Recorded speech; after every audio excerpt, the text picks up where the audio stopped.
Welcome to the Tech Egg. Don't get scrambled. Enjoy the video. In this video, I will show how to make tuna and pasta salad. First, select a short pasta shape, such as elbow macaroni or rotini, which holds dressing well. Cook your pasta al dente, following the package instructions carefully to ensure it's firm but not hard. Immediately after cooking, drain the pasta and rinse it thoroughly with cold water.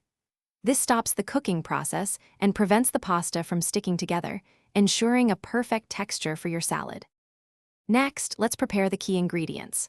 Start by draining 2 cans of tuna, whether packed in water or oil, ensuring no excess liquid remains. Then, finely dice about 1/2 cup of crisp celery and 1/4 cup of red onion. These add a delightful crunch and sharp flavor. Finally, incorporate 1 cup of thawed frozen peas. Their vibrant color and subtle sweetness perfectly complement the other components, making your salad visually appealing and delicious. Now for the creamy dressing that brings everything together. In a medium bowl, whisk together 1 cup of mayonnaise with 2 tablespoons of Dijon mustard for a tangy base.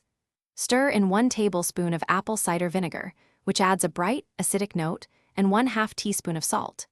Finish by adding 1/4 teaspoon of black pepper and a pinch of dried dill for an aromatic touch. Mix until smooth and well combined, creating a rich and flavorful dressing. Finally, it's time to assemble your delicious tuna and pasta salad.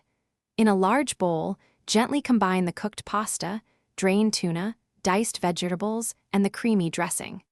Mix everything thoroughly until all ingredients are evenly coated. For the best flavor, cover the bowl and chill the salad in the refrigerator for at least 1 hour. This allows the flavors to meld beautifully. Remember to check the description for a link to the Shark AI Ultra Robot Vacuum and other great deals. Serve cold and enjoy this classic, satisfying dish. Thanks for watching. Consider subscribing if I helped unscramble your problems.